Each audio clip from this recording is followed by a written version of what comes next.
What is up, Star Wars fans? Welcome back to another episode of Their Only Legends, your sometimes number one spot for all things related to a galaxy far, far away. My name is Tyler. With me, as always, is my brother in the Force, Spencer. How are we doing today, Spence? I'm doing good, bro. How are you doing? I am doing swell. Today on the docket, we have Maul Shadow Lord. That's Unless it. there was anything else we needed to bring up. No. No. No, we haven't missed an episode, right? It's Not been one? almost a year, dude. It's been almost a year. Yeah. Next month, yeah. Do you think, I mean, I don't know. And nobody's asked me where I've been, right? Nobody's ever bothered Never. to ask where the hell we've been at. No? Yeah. I don't think I'm not nobody afraid to cares, open right? it up. We're back. As you can Yeah. tell, we are back. It has been almost an entire year since the last time you heard our voices on a brand new episode. Not Anything new with you? really. Nope. Not at all. Not at all. Not a single thing is new with me. No, things are drastically different, I feel like, than they were 12 months ago. We probably should have talked about how we wanted to navigate this prior to, the show starting, but No, that's how do you want to just kind of give a little cliff notes of where we've been at and what we've been doing for the last 12 months? Like, I can talk about mine, you can talk about yours, whatever. Sure. Do you want to go first? Yeah, because mine's probably shorter. Yeah, off. no, just like in the last year, not gonna lie, like, obviously, for those of you who aren't new to the show, if you're new here, welcome in. You're coming back at a great time, or coming in at a great time. If you've been around for any point in the last 6 years, first of all, you're not surprised at all. But second of all, thank you for still being here. Sorry. We do this all the time, I feel like. But guess what? We've never got a year, dude. Dude, well, it's been incrementally getting longer and longer, the hiatuses, But I think this time, if we go on a hiatus, we're not coming back. We're gone. We're done.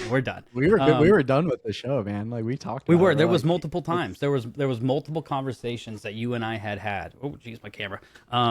Where we were done with the show.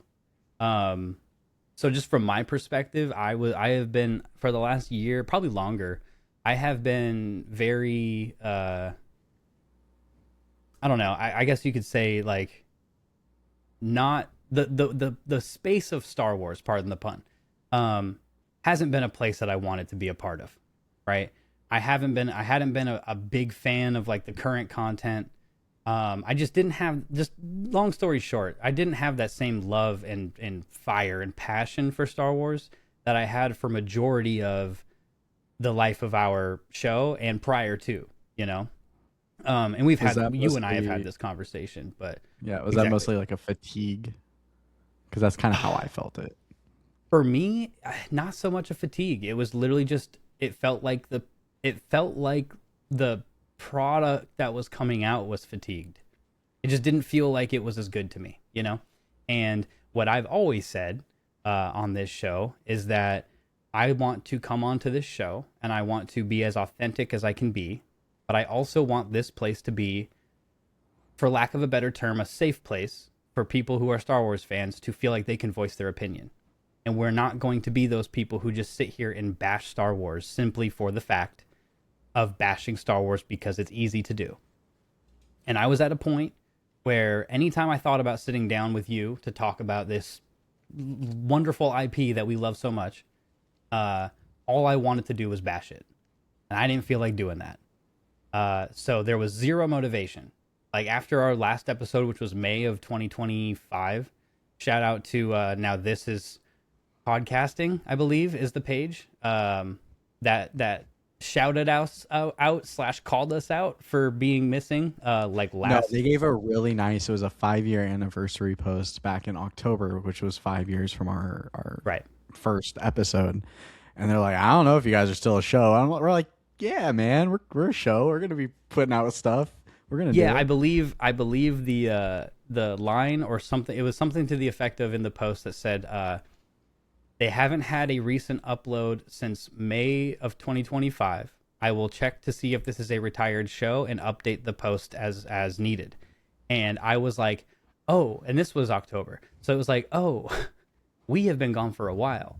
And at that point in October, I had just moved, which you helped me with. You were in the process of figuring out what you were doing with your life.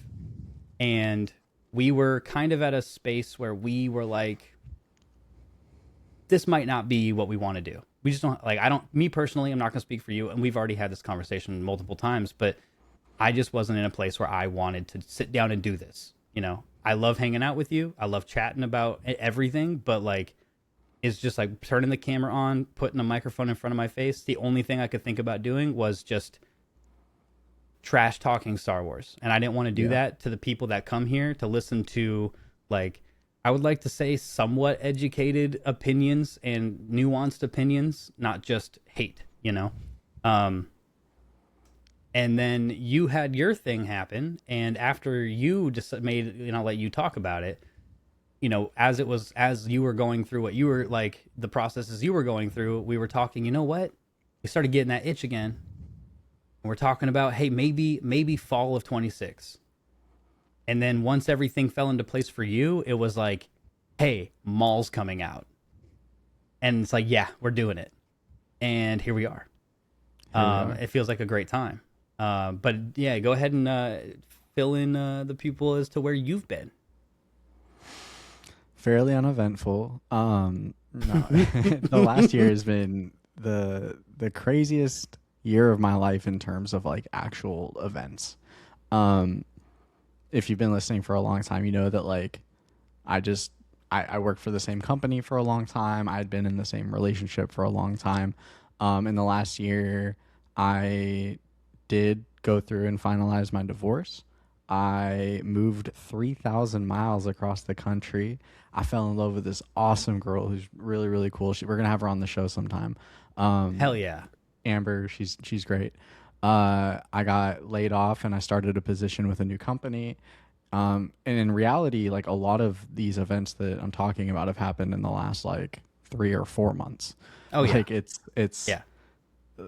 Life's just been so crazy. So yeah, when we were talking about like, oh yeah, like, you know, maybe we'll get back into the pod, but there was a time when we were in the thick of it when like we were both moving and we were both, you know, like prepping to move 3,000 miles. Like I've lived in Portland my whole life and I moved to the Florida Keys. So I'm out here and, you know, there's a 3-hour time difference with Tyler and I now. Now, what's funny is when we stopped recording last time, you actually moved. You had lived half an hour away from me, but you moved 5 minutes up the street from me. 5 minutes up the street. We stopped doing the show like immediately. And when, you know, we're talking about maybe eventually getting back to the swing of things, I fall in love with, you know, somebody that lives over here that I actually knew as a kid growing up. And everything just kind of worked out like this. So then I move, you know, across the country and all of a sudden it's like, you want to talk about Maul, bro?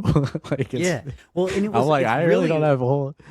It's really funny to me of like the way that this came about coming back, is so on brand for you and I that it's ridiculous because literally 1 week before you left, before you moved 3,000 miles. Yeah. We had which a conversation. was only like 5 weeks ago. Which was, end of February? End of February. The last like 2 days of February. Well, yeah. So it was like a week before that. We were sitting in your living room. There was stuff strewn about, boxes that needed to be packed, stuff, whatever, right? And we're talking about the show, and we came to the general consensus that we were about, I'll just throw out a number, like 80%, and that might be a little generous, but 80% like we don't have a show anymore. But we left that little 20%. It was like, hey, you're going across the country. We're going to have a 3-hour time difference. Everything is going to be done remotely now. You're in a new place with a new job, with a new person, and a new, literally new everything, right? If we're going to continue doing this, we probably should wait until quote unquote honeymoon phase is over in terms of you getting used to everything, get yourself into a rhythm, and let's just put a hold on deciding what we're going to actually do until the fall. And we're like, yeah, it's a good idea. Like, let's go with that. And it gave us like, because you and I had talked about it that night where it was like, we actually started going back through like some of our old intros and like the stuff that you were working on, and it was getting us hyped up again. And you were like, yeah, but is this hyping us up because it's a creative outlet, or do we really want to get back into it? And I was like, yeah, that's a really good point, because I hadn't really had a creative outlet at the time. And so we kind of left that little like, for lack like a light at the end of the tunnel, for lack of a better phrase, of like, hey, we'll keep it out there and we'll revisit. And then 2 weeks later, you had already moved. You were like you were literally like a week or two having been out there, and it was like, hey, let's bring the show back when Maul comes back. This is just immediate. Of just like, my recording equipment hadn't even showed up to my new house yet. It was still being shipped across the country. Yeah. Yeah. And it was like we were sitting down, we were mapping out it, and this is why I say that if we go on a hiatus again, we're done, right? And it's not me telling you, it's me telling everybody listening. We've been doing this for prior to our 1 year break, 5 years, fairly consistent. There's a few times where we just fell off completely, right? At no point in there did we ever get like actually dialed in with like a schedule, right? It was like, we do this every week. On the Sunday, we're going to talk about whatever happened to come out. And those who've been riding with us for a while, you know, we had a little format for the show. What's going on? What have we done? You know, what have we intaken this week? What's the news? Yeah, the Wii U. And then like whatever show was popping off at the time that we were talking about episodically, whatever, right? All of these things. But we never had like a schedule. And then you and I sat down and we talked about, we've mapped out to July, which has never been done before by us. And so it's like, it makes me excited. And the only reason why I'm telling the masses, or the few, however many are listening, this is I'm telling you this because like, we're so excited. We actually created a structure to keep us honest, to keep us on track, because we want to do this. And full disclosure, I feel like we've said this before. We did say in the past, I believe we said it on record. If not, well, you're hearing it now. But we talked about wanting to give the show 1 year of solid, consistent effort. And if we didn't feel after that 1 year that we wanted to continue doing it, or if it was worth our time, then we would stop. And then we never gave it that year. In fact, we did the opposite. We took a year off. So almost immediately. Yeah, almost immediately. So because that was our like 2025 resolution, was like, this year we're gonna, and then May came, like we barely even started in the year, and then we got to May and we're like, okay. But like that's what this is. This is us coming back with Maul. We're gonna ride this Maul train, right? Their Mandalorian and Grogu's coming out.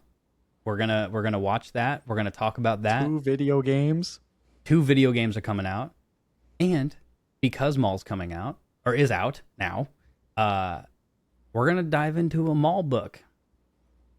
So that's something that like we've talked about a bunch. Is like, we've done a few books in the past, but it's something we want to do more.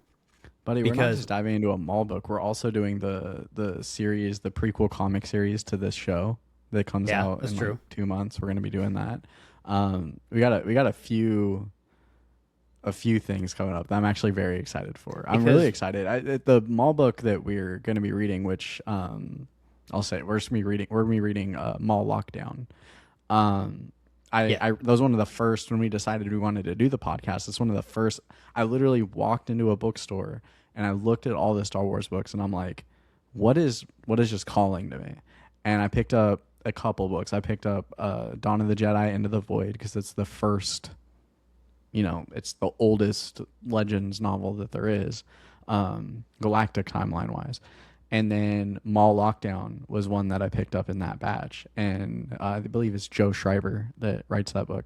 And I remember that one being locked in and being like, oh, dude, this is really fun. And that's was reading that when I kind of I was like, the best Star Wars happens off screen. Like, this is really, Mm-hmm. really cool.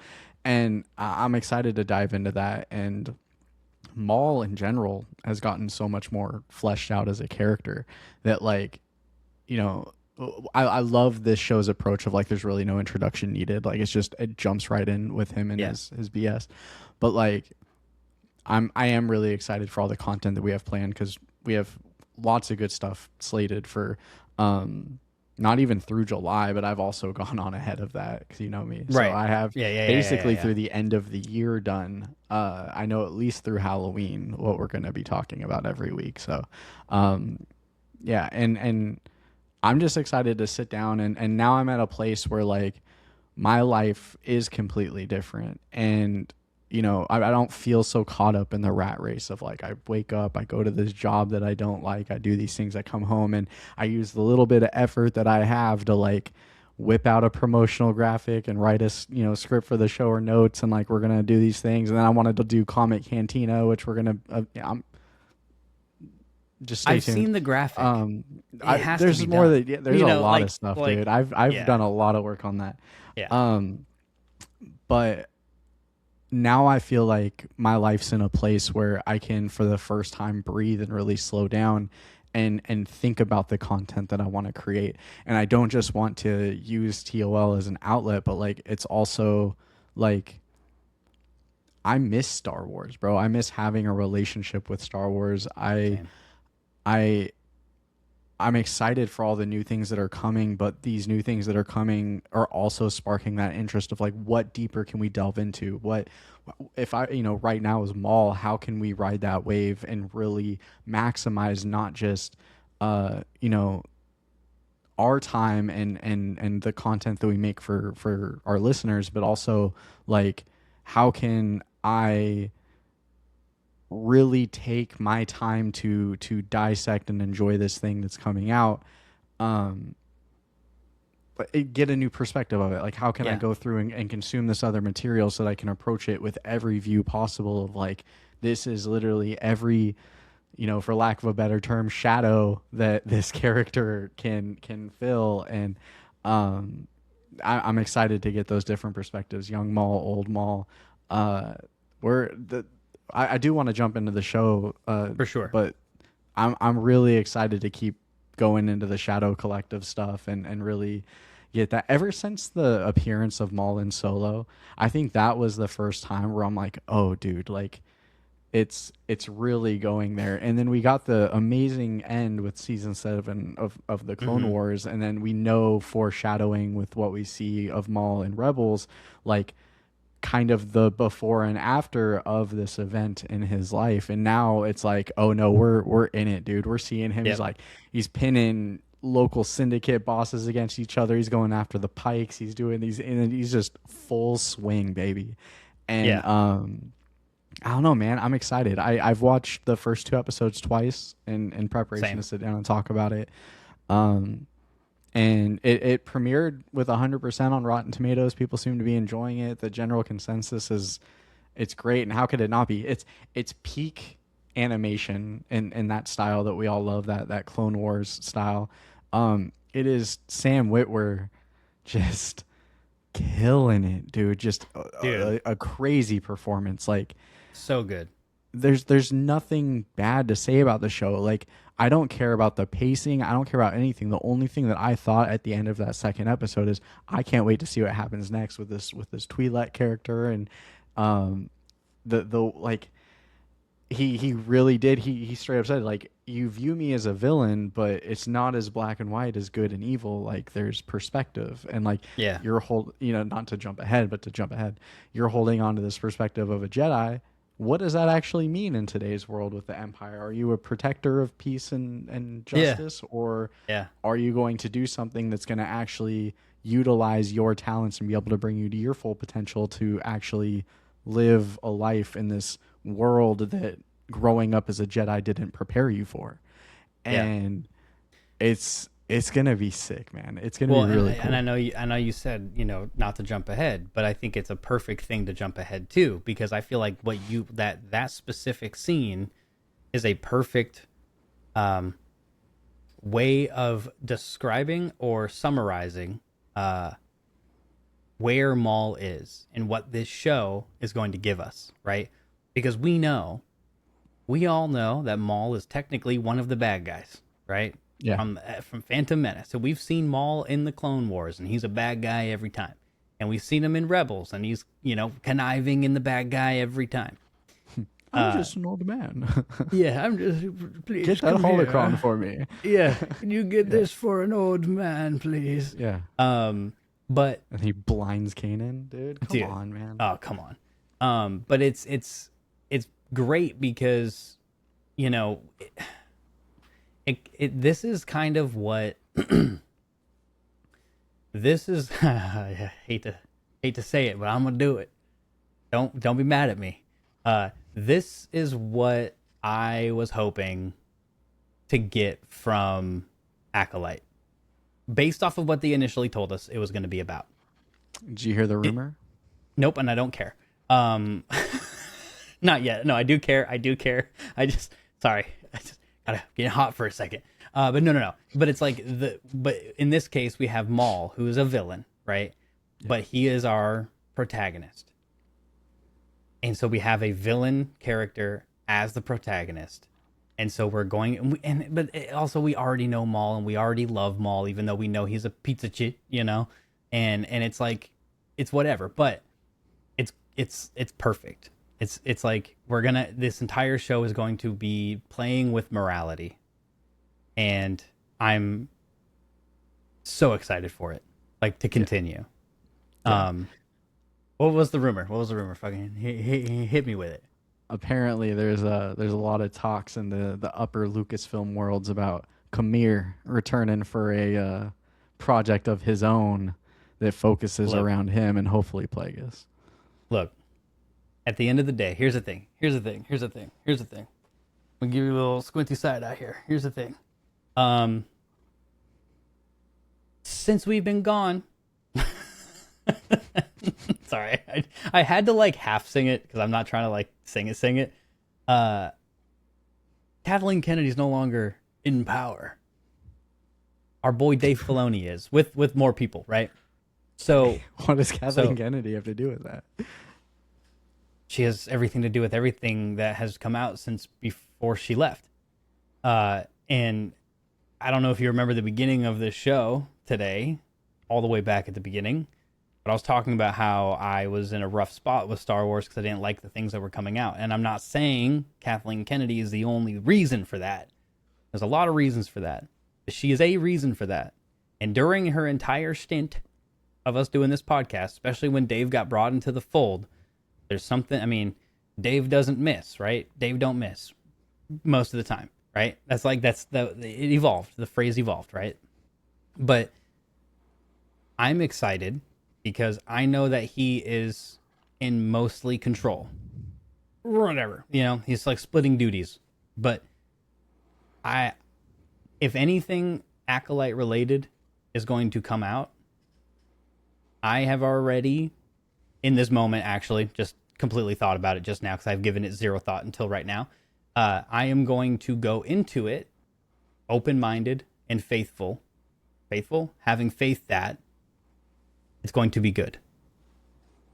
And I'm going to go into it forgetting all of my previous biases with that specific show and any issues I had with it. So if there's a Kamir show or if they want to come out with season 2, you know, I know, I think of Fluffy every time. Even if they want to bring out a season 2, if they decide to not reboot it, but start it back up again, I will go into it doing my best to ignore my previous biases. And also, I'm not mad because he was probably my favorite character of that season. He was great. Of that show. Yeah. But anyway, Maul, Shadow Lord. Is that what this is called? Yeah. What this show's okay. I don't know. I keep forgetting it. I want to say Shadow Hunter, like the book. The book. But... Thank you, Shadow Lord. Okay, but then there's a Vader book that has, is it Lord? It's not Lord of Darkness, right? Shadow There's of a the Vader. Sith. No, not that one. There's a different Vader book.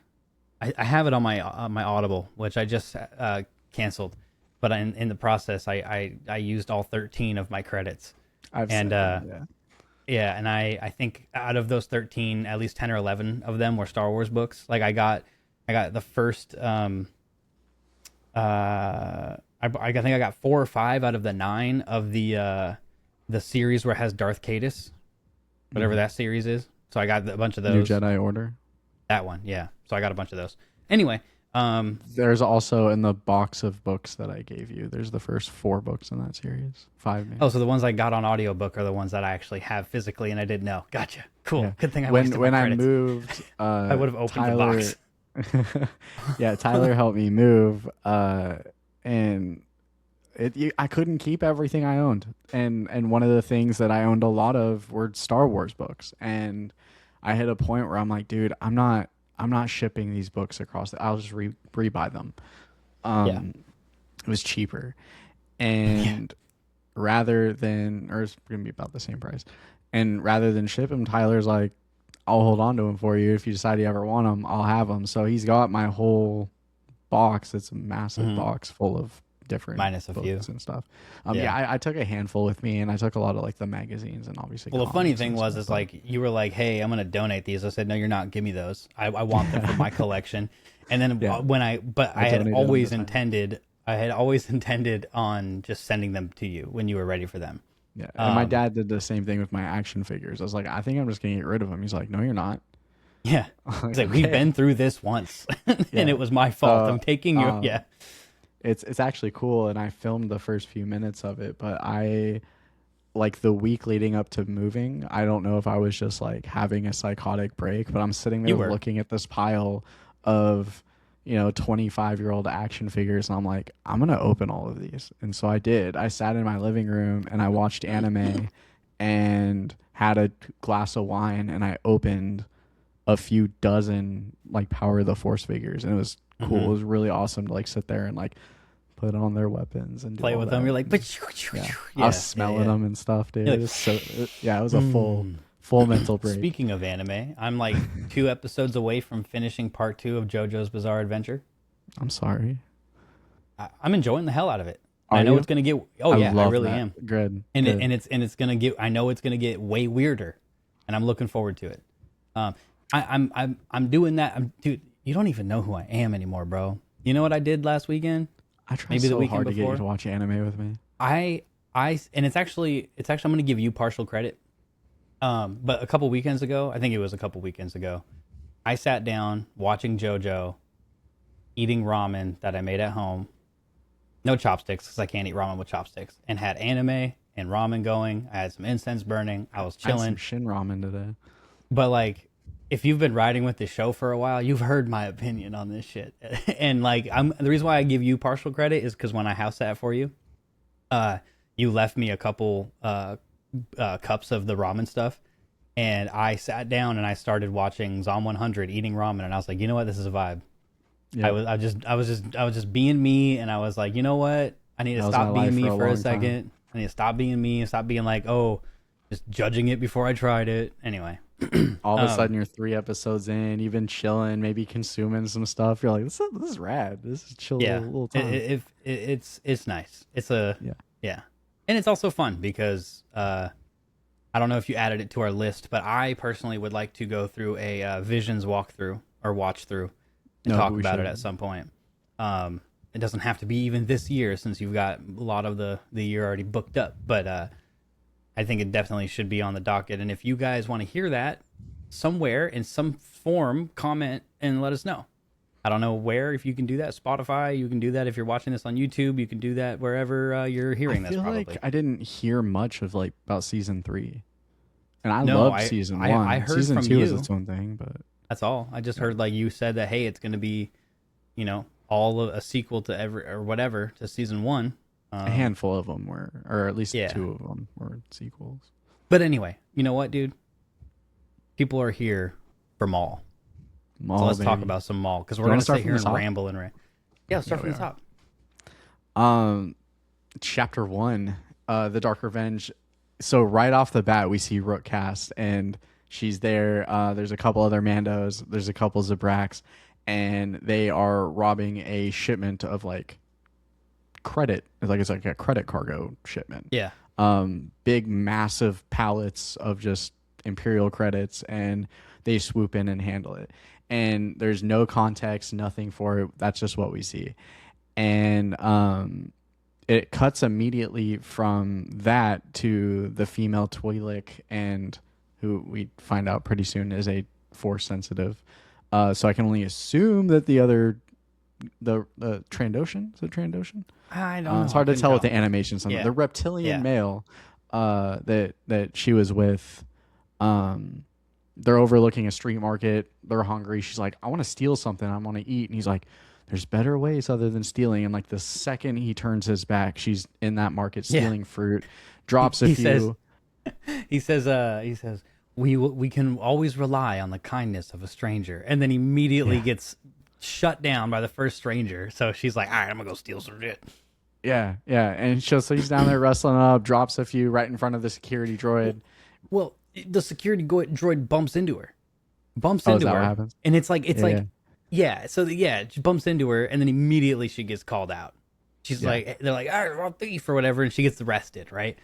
And I thought this was the perfect. old man's like, we can't make a scene. Just go with them. You'll be released shortly. Like that kind of thing. Something to the effect of like, they will come to reason, and you will be out shortly. You know, very, very like, you know, Qui-Gon-esque. It's like, no, you know, just let it play out. But prior to that, we did see Maul. I'm pretty sure, did we not? No, we didn't. We only saw Rook and the other Zabrak. Oh, you know what? So this is the problem. This is why me watching it twice, I start jumbling things up. But anyway, continue on. What happened next? Yeah, she hops down. She gets arrested, and he's like, we can't make a scene. She's gonna go with them. And then it cuts to a mustache man who we find out is Captain Brander Lawson.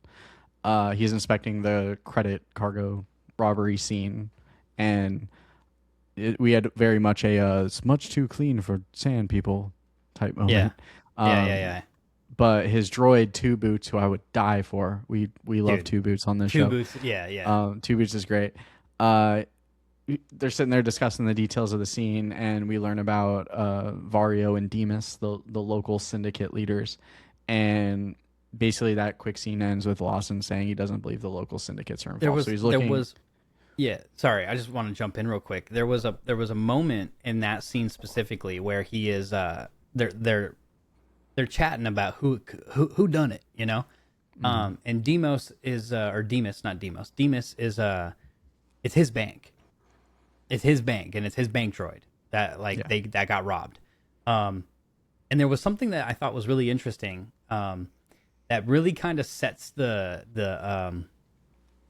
I guess the tone of like the relationship between law enforcement and the criminal underworld that is going on there. Is that one? I don't remember if it was Two Boots or if it was one of the other police officers, whoever they are, that were there when they're rattling off who it could have been. One of them says that Demas has his hands or has many dealings with a lot of the criminal syndicates.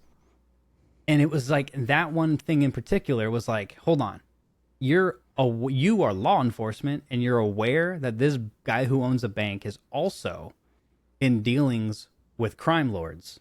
Well, it's like and yet of Gotham, right? I know, but like they're like, it's just like when you're Rico, you know what I mean? Like when you're trying to, like, it's just one of those things where it's like it just made it very obvious that there's the local enforcement isn't anywhere on the scale that can handle any kind of dealings that involve the syndicates, you know? Like they're like, they can't even touch it. And I personally, I felt that was important of like, well, we see that in Tatooine too, where like Jabba is the person that is law enforcement on Tatooine. Yeah. Well, and I just like with Tatooine in particular, it's like Tatooine's got what, 3, you know, starports or whatever. True.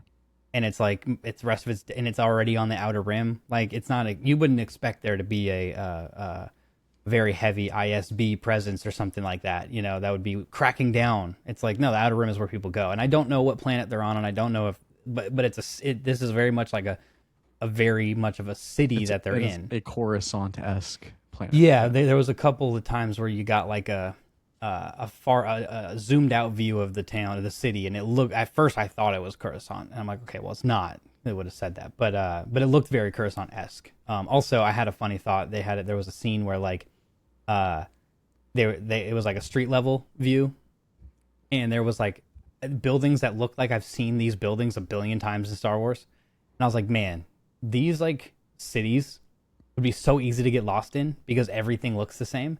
Then I thought about it, and I was like, that's true to real life too, though.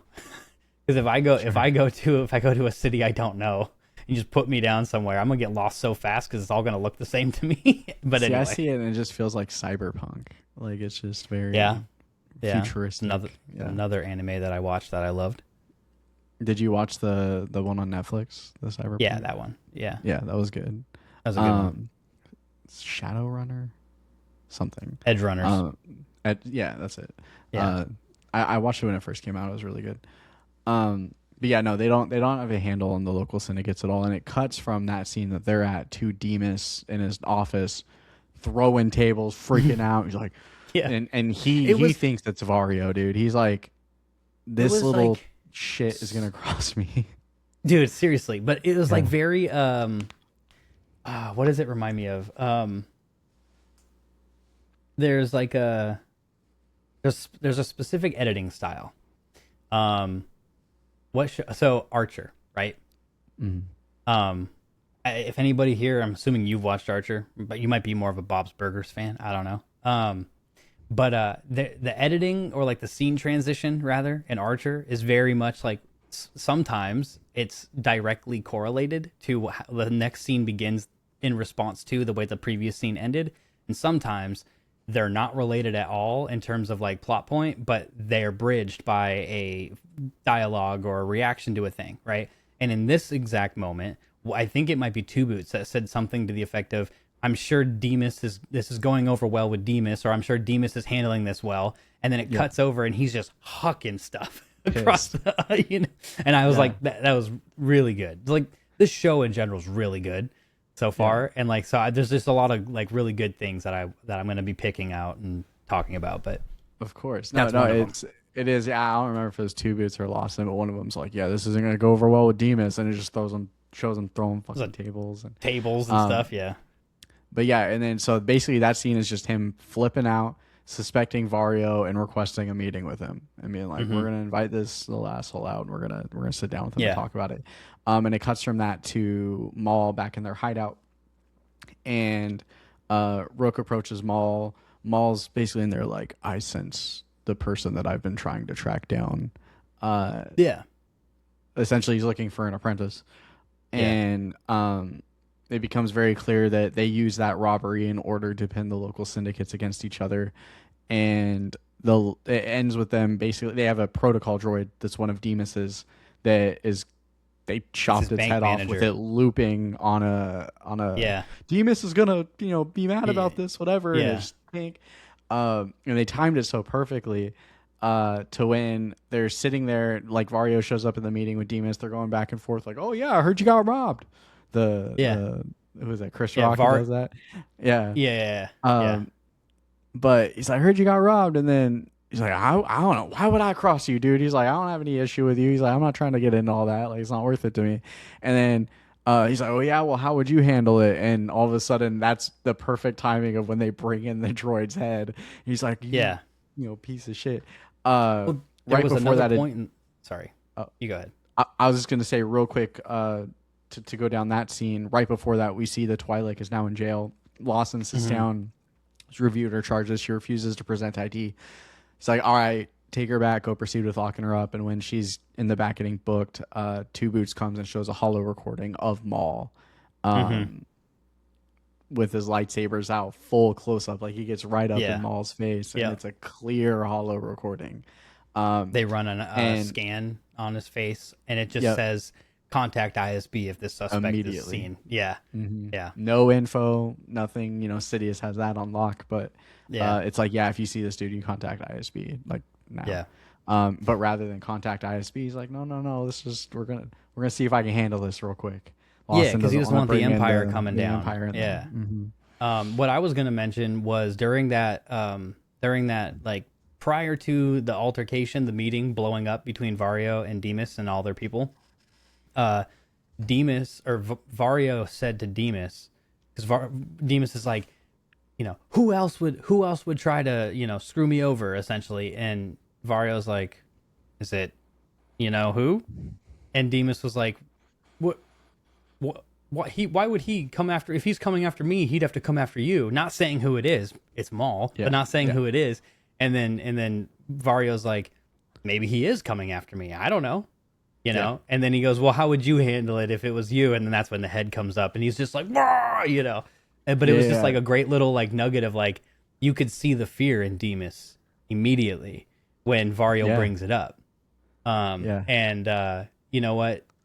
Thankfully for Demas's sake, Vario handled Demas before Maul caught up to him because I Yeah. think he probably went out a lot better than he would have if well, I mean, Maul probably would have got to him if he wanted to, but Yeah, well, Maul's sitting there watching the whole thing happen through binocs with Rook on a through rooftop through or it was whatever. through I don't know, I think it just says Spy Droid on the subtitles, but I keep That Spy calling it Droid's sick too. Smeagol is what I just keep, it feels like it's a Gollum or Smeagol character, the little Yeah, mannerisms it has, very its little like little, shifty. Yeah, yeah, and it's like a little bit of like some of his one-liners that it says, and like I'm pretty sure that's how he was watching, was through the Spy Droid watching, and they were, I could be wrong, but either way, it was a great time for me to bring that. Like Two Boots is great.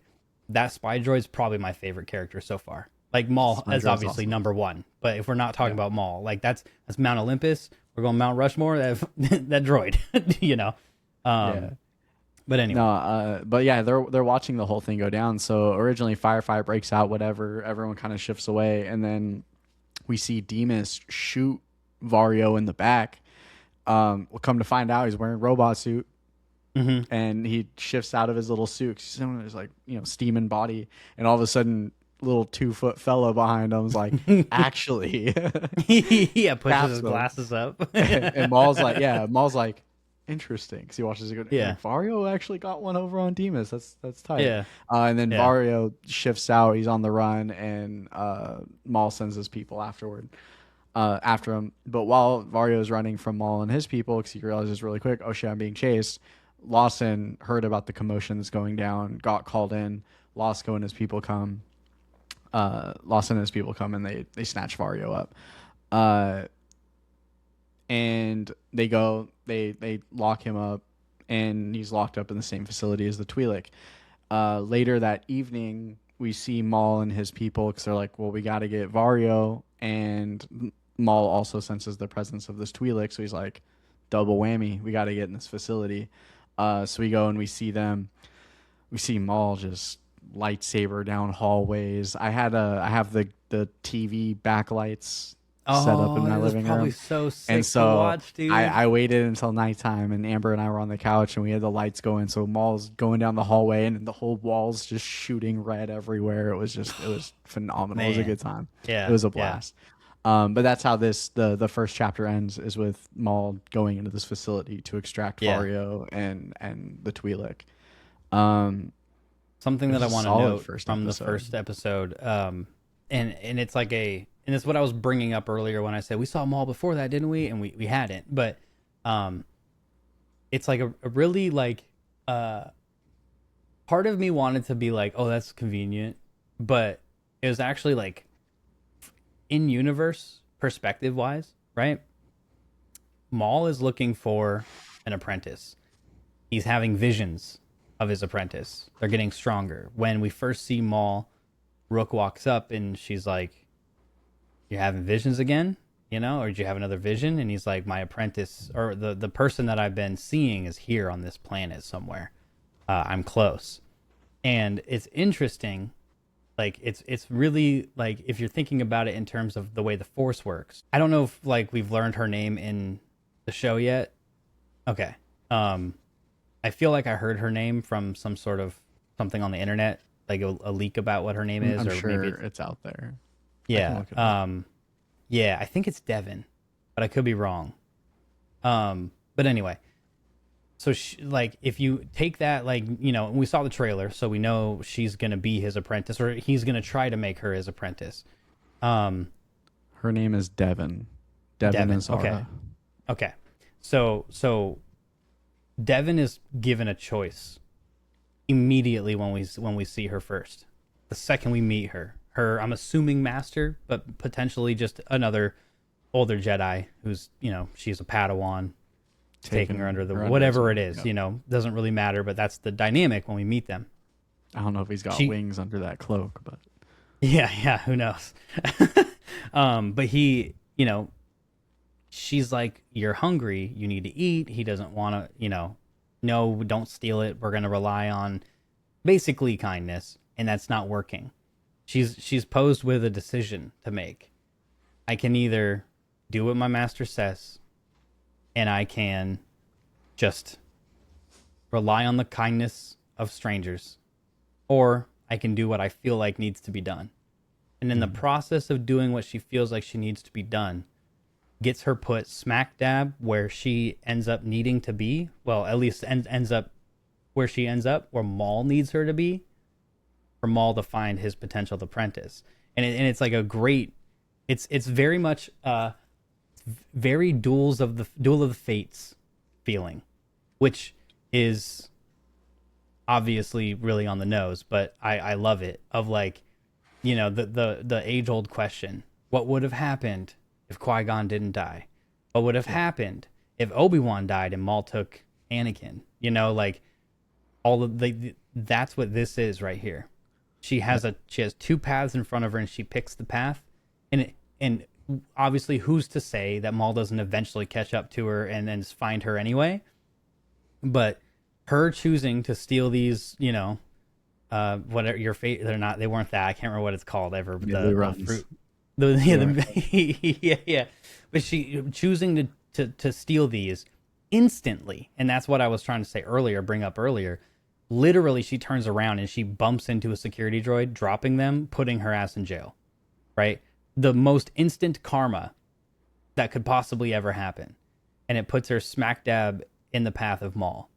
And it's great because it's like it's a perfect analogy of like the Force, right? Mm-hmm. Of like every action has a consequence. And it's really funny because I know, like, we'll get to it later. I'll talk about that because it's in the second episode.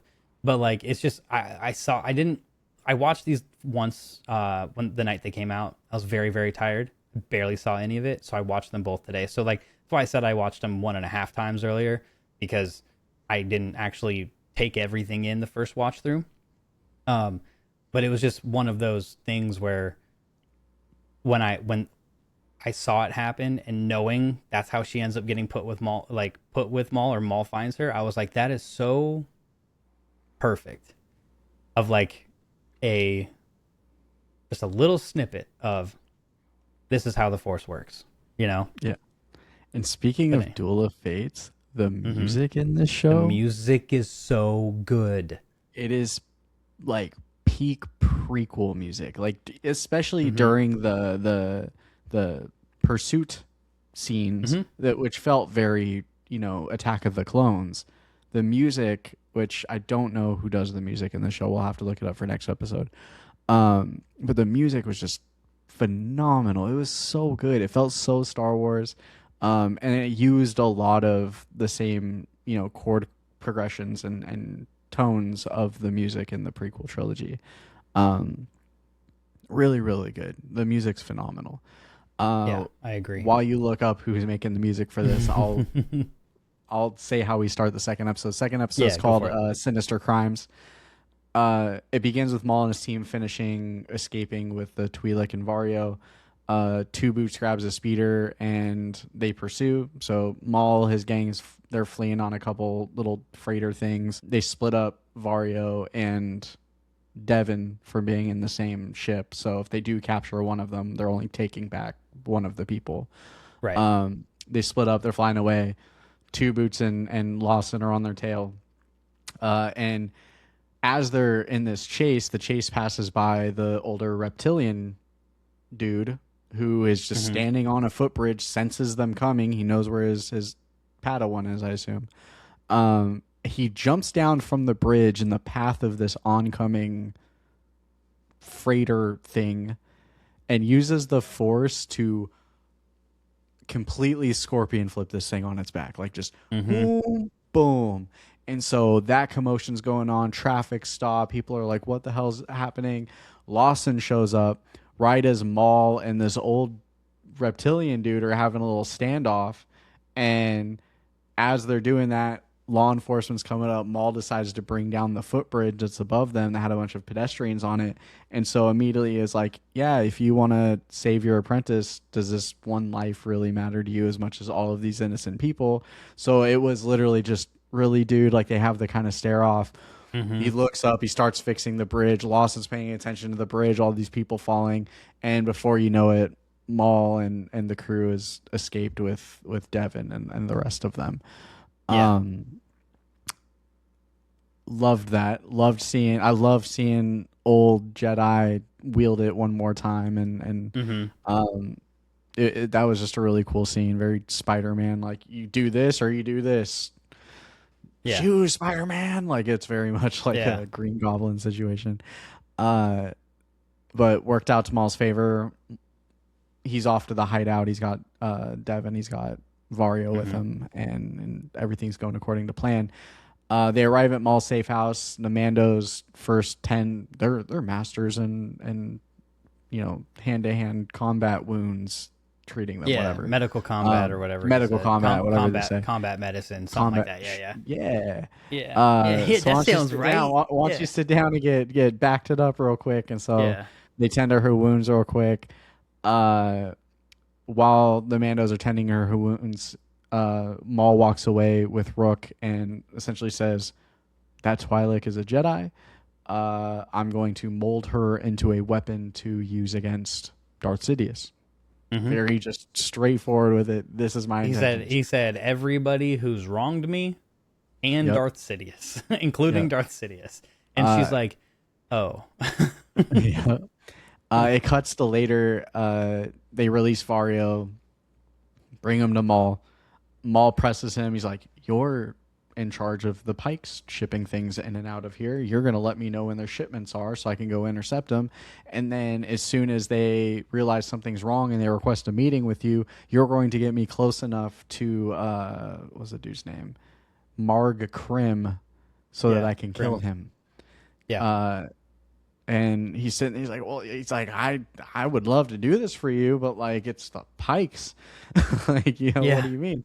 And as he's doing this, Maul's using the force to lift one of these crates of credits above him. Mm-hmm. And so he's like, oh, okay, yeah, I'll do it. And then drops it right beside him. So it's like, here's a fat ass payment. Yeah. Just as a, good conscious thing. You're going to do this thing for me, whatever. Yeah. Because originally he was going to kill him at the jail. He wasn't going to take him with him. But he's Yeah. like, I know how to get you to Krim. He's like, all right, actually, you're coming with me. Yeah. So that's why Leave Vario's him still alive at this point. For now. After they have that interaction, it cuts to Lawson. Lawson's taking an elevator to some deep, very RGB lit, it's very pink lights. Some chicks living down there. Some kind of informant that he pays for information, and he goes and he asks for info about the Shadow Collective. And she's like, that's going to cost you. He's like, obviously. She's like, well, from what I know, we get the background of the Shadow Collective. The Shadow Collective started on Mandalore when Maul was ruler of Mandalore. And while on Mandalore, he merged the Pikes, Crimson Dawn, and Black Sun into essentially like an ultimate syndicate. But when Maul was captured by the Republic, and then obviously the Republic fell and all that, those all disbanded, and now they're back in their individual factions. This made me think of Outlaws today too, which I hadn't thought about, but like playing Outlaws and like managing the different faction wanted levels and stuff. I'm like, I might have to revisit that. But yeah, so we get a little bit of the fourth wall. Here's what the Shadow Collective is for the more casual viewer. Um, Yeah, I love the crime syndicates in Star Wars, man. me I know we too. discussed this a bit when we had the the loose outlaws discussions back in the day, but like it really started, I think, with Book of Boba Fett and seeing that side of the Pike Syndicate. Hmm. And uh yeah, it's just so intriguing, the back and forth and the constant, the push and pull for power between Yeah. Hut Space and Crimson Dawn and the Pikes and all this stuff. And Yeah, uh I mean, like you take mob movies, mafia yeah, movies, whatever, and like things like Sons of Anarchy that are dealing with the cartel and the real IRA, the Irish people, and it's like that's always like a fascinating thing. And then you put it in Star Wars, and like in Star Wars, we've always heard of the Hutts and the Pikes and yeah, the Black Sun and Crimson. We got a little snippet of it of the Crimson Dawn in the Solo movie, and yeah. but they're always We just get a lot more names. in Outlaws. Yeah, yeah, yeah. But there's always they're just for a long time they've just been names that we've heard and we know they're crime syndicates. But like things like Outlaws and then like this, where it's like showing us like the inner workings of it. It's like, oh man, is this something that like we've just heard about them so much and now we're seeing it? And I'm Yeah, sure there's books and comics that go into there detail. is. But There's for the the but for reign the of, or it started with the War of the Bounty Hunters, and then it went into the right, Crimson Reign series and stuff. Yeah, right. But yeah, but like with there's a lot of fans out there that don't read those, and so for those of us who don't really read all the books and comics, it's like it's really cool to see it play out in front of you. Just sure. side note, real quick, this show is scored by Deanna, Kevin, and Sean Kiner. The Kiners did this one, Wow. yeah, Okay. and I don't know. So it is Kevin So, Kiner huh? It is Kevin Kiner, and yeah. and Um, family. and his son and daughter. And they worked on Ahsoka and Star Wars: Tales of the Jedi and the Bad Batch and the Clone Wars. Yep. So they have a little bit of a history working with the Star Wars Pedigree. family. They have Hmm. pedigree. I feel Um, like this show in particular, though, it's very tuned to Maul. It's so dark, and it's yeah. just like the music is so good, but like Well, the action sequences feel so prequel. yeah. It's very So for those who don't dive into all of the nitty gritty behind the scenes stuff with Star Wars, we may have touched on it at one point in the history of this show, but right before George sold Lucasfilm to Disney, he came up with, there's rumors that this was made as when he was in talks with Disney to like have something more for them to up the price. There's also people that say no, he was already in the process of making this, but he already had a sequel trilogy treatment made. He had a outline of what he wanted episodes 7, 8, and 9 to be, and in this outline of his, Maul was going to be the main antagonist, with Darth Talon as his apprentice. And for those who don't know, Darth Talon is a Twi'lek, and so the what I've been hearing is that Is this originally show, from the Star Wars Legacy comics, which takes place way in the future, and like right, yeah, right, um, right, because that was something that was created in the EU, because not anything she on serves screen. like Darth Crate and stuff. Yeah, Yeah, yeah. And so this is very much and I had heard this rumor, and then I watching it, I definitely see it, is like this show is like not that Dave Filoni Dave Filoni created this show, right? Is he the writer of it? I can't remember. I just had the thing no, pulled up. I No, doubt who it. is I'll look it up. You keep talking. like, but anyway, it's very much a Dave Filoni and Matt Mishnovets. I don't know, but anyway, it's very much like Dave Filoni being like paying homage to George's sequel treatment. Now it's not exactly the same, but just the essence of it, where instead of Maul being the antagonist, he's the protagonist in this, and not having Darth Talon, but seeking an apprentice, and it being a Twi'lek female, is very much like paying homage to George Lucas in his treatment. And it also just, the music feels very John Williams esque in that sense of like, it feels very much like you keep saying, like the show gives prequel vibes. It's like, it feels like prequel vibes. You know, everything is like, every aspect of it. Like obviously Maul comes from the prequels, and then the music and like just the way it's all put together, but in a darker sense. So Matt Michnovitz, who is co-running the show with Dave Filoni, his biggest writing credits on 24. He wrote 72 episodes of 24. But he also wrote on Tales of the Underworld. He wrote 6 episodes. He wrote 2 episodes of Tales of the Empire. He was a story editor and wrote 47 episodes of Bad Batch. He worked on the Jedi Survivor, or the Jedi games, Fallen Order, Jedi Survivor. He wrote 11 episodes of Clone Wars, 11 episodes of Rebels. So he's been around. And not just around, but worked on stuff with Filoni, relatively quality outcome. You know what I mean? Like Bad Batch, despite a lot of the issues I had with it, overall good show. Rebels, good show. You know what I mean? The Jedi games, good show. Or good Rebels games. Is the best Star Wars. Yeah, so far. It's so just far. In general, it's the best Star Wars. It might change after this. Might change. This show might take it. Come on, man. You're telling me that Mando season 3 isn't the best? Everything that makes okay, this is a hot take. Everything that makes Maul Shadow Lord good is already brushed on. We already saw Shadow Maul in Rebels pulling the strings with Ezra. Like, I'm just saying, Rebels is the best Star Wars. It's the best. Which came from Clone Wars, you know? So, which came from the prequels. Yeah. I don't know. I was like, let's just go down the ladder. The chicken or egg, we're gonna get there eventually, you know.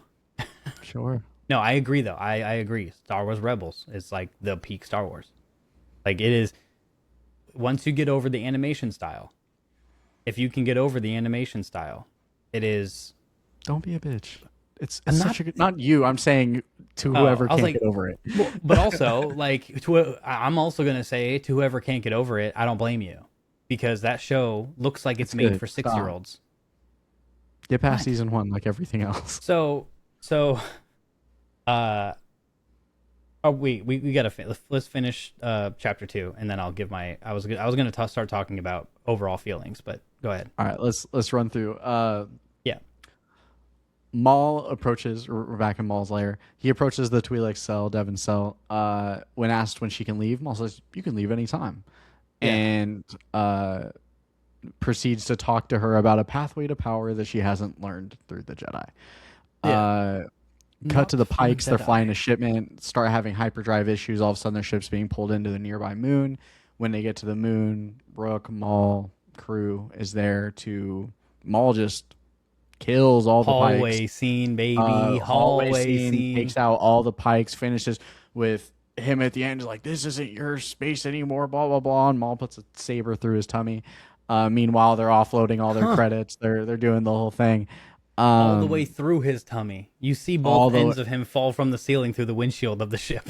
I don't know if you saw that, but yeah, it's crazy. I love Rook walking by on the outside of the ship, just so calm, while Maul's inside, and you just hear screaming and flashes of light coming out of the cockpit windows. Like, it's just so good.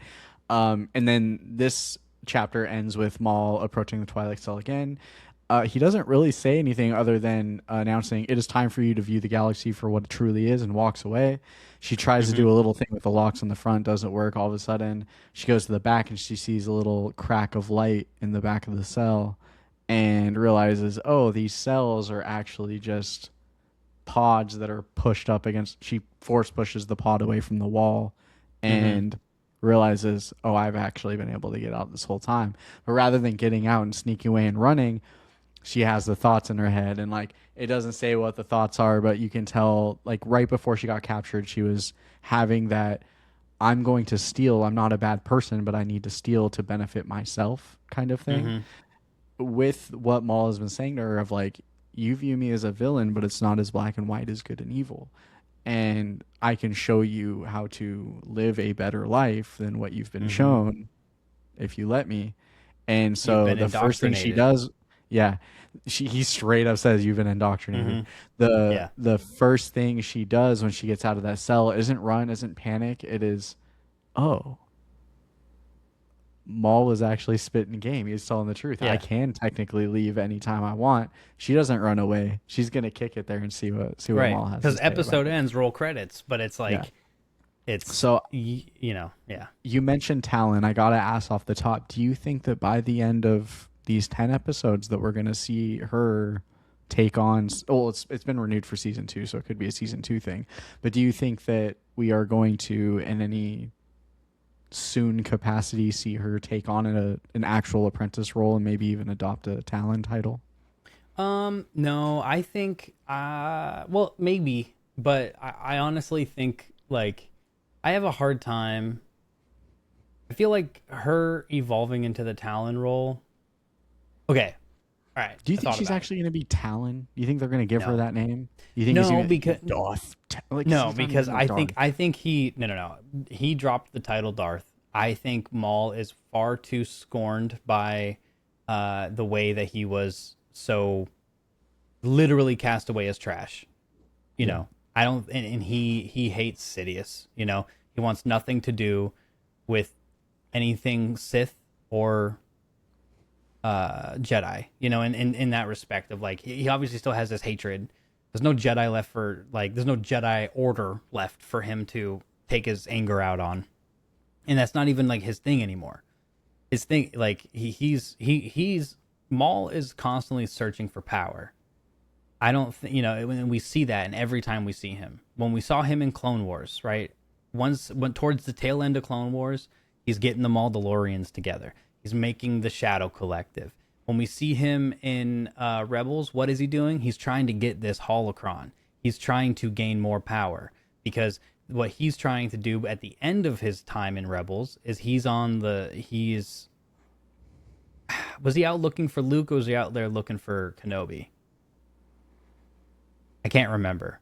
I think he was looking for Kenobi, right? And then he He asks was looking Kenobi, for Kenobi, and then he pressed Kenobi by the campfire of like, why are you hiding out here? You must be yeah, hiding, so guarding something or someone. And then they have their little yeah, face off because Kenobi's like, I can't let that slide.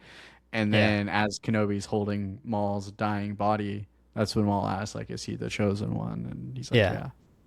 yeah. So up until the very end, I mean, by the end, Maul has been the last thing Maul has is like his hatred for Kenobi. You know what I mean? But prior Yeah. to that, he's just constantly in search of power. So I think because we're in the middle of all that, he's on the revenge arc. I'm gonna get back at everybody who's done me wrong, including Sidious. And in order to do that, I need to be more powerful. And then to be more powerful, I need an apprentice, somebody that I can train, that I can then use as a weapon with me. And so I don't think he's going to turn her into Darth Talon. It's very possible that they don't go with the name Darth and just changes her name from Devon to Talon. But just the way that even though this show is being portrayed as a darker vibe to Star Wars, and it is making the typical our typical villain our protagonist, it's like it's still Disney Star Wars, and I mean it's still Star Wars, right? And at the end of the day, Star Wars is all about lessons that are being learned, right?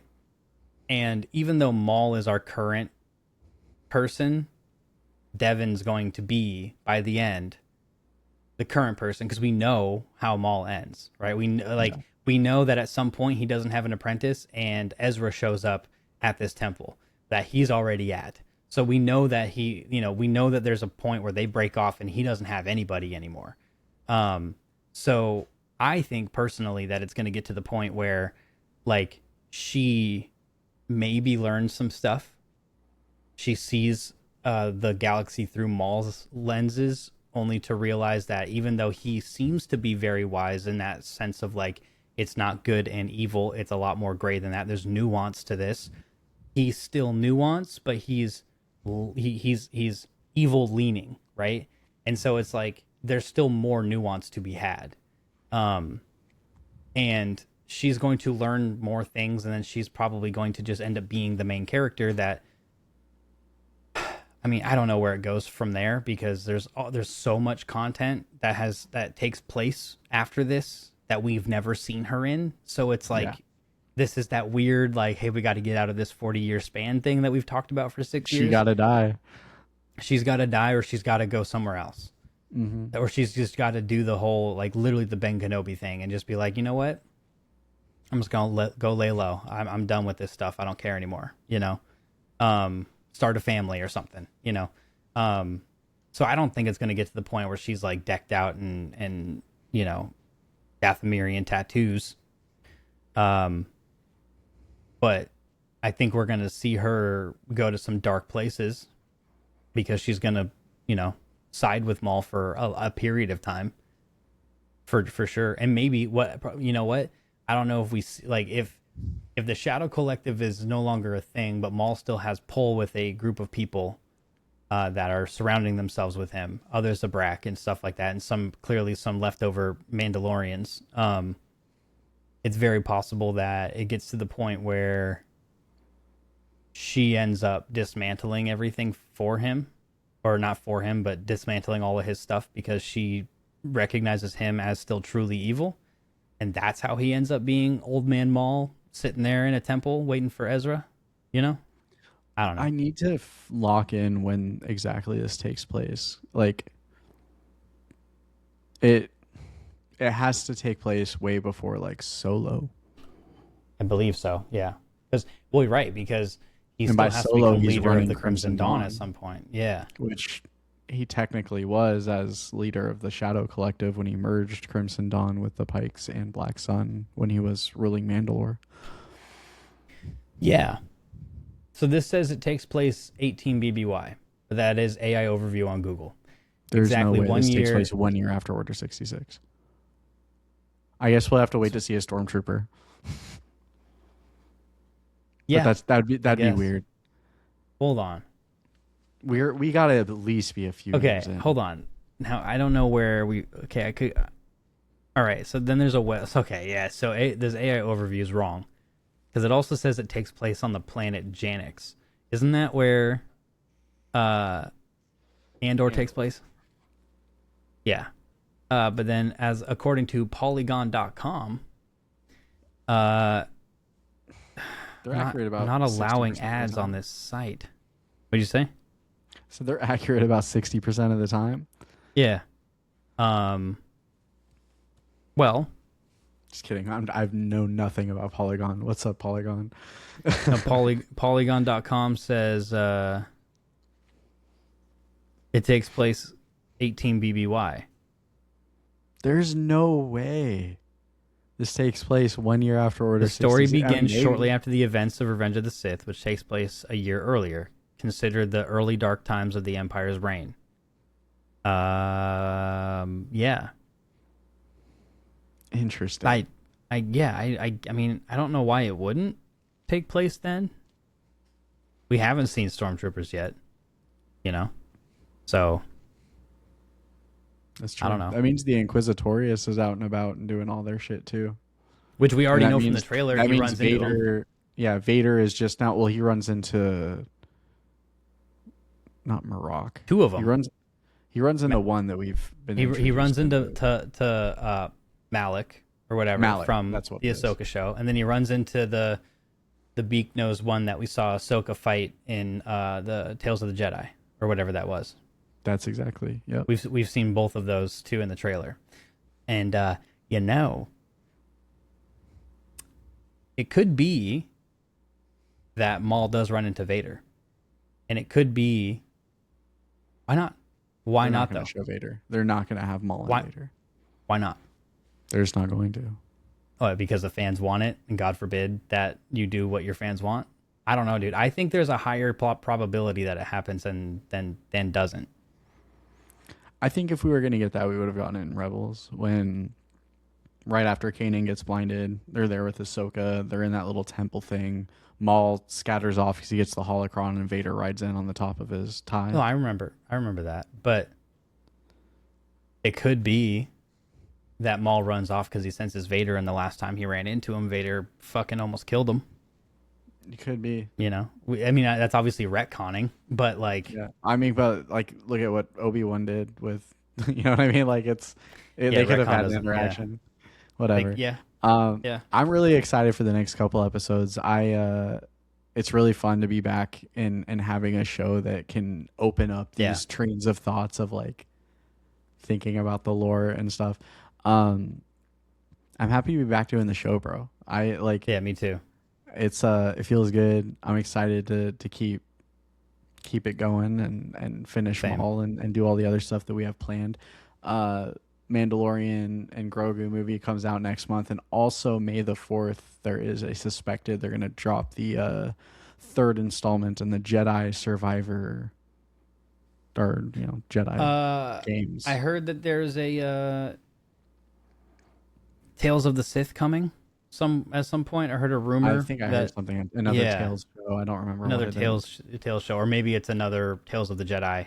I don't know. I bet next month we see them tease a bunch of shit. I mean, we got May the 4th coming up. Isn't there also like isn't there another like convention or whatever that usually happen? No. When's Celebration this year? I don't know when Celebration is. No. Last year it was in Japan last spring. Mm-hmm. So the next one's probably not going to be till next spring. A year from now. Wait. Oh, are they every 2 years, or did it already happen? They're every 2 years. Oh, okay. I thought it was an every year thing. Yeah, it's April 1st through 4th, 2027 in LA. Yep. Yeah. Move 3,000 miles away, and it's back one state away from me. Mm-hmm. That's fine. I'm excited to go to Disney World, dude. Hey, yeah, man. Yeah. But man, it feels good to be back. It feels so good to be back. We're on Instagram at 2l.show. We're on TikTok at 2l.show. It's all in the bio below. It doesn't matter. Yeah, man, I'm very stoked to be back. It feels good. It feels like we almost lost it. Like it almost drifted away from us, and then now I'm hyped, dude. We're here. It's funny. It's fun. Yeah. Sorry, you can go ahead. The 3,000 mile delay is getting, it's hard for me to not cut you off. I feel like this is a good point to jump in, and you're still going. It's my bad. Go ahead. No, I was just saying, like, it feels kind of surreal. Like it's easy to hop back into and do because it's something that I enjoy doing.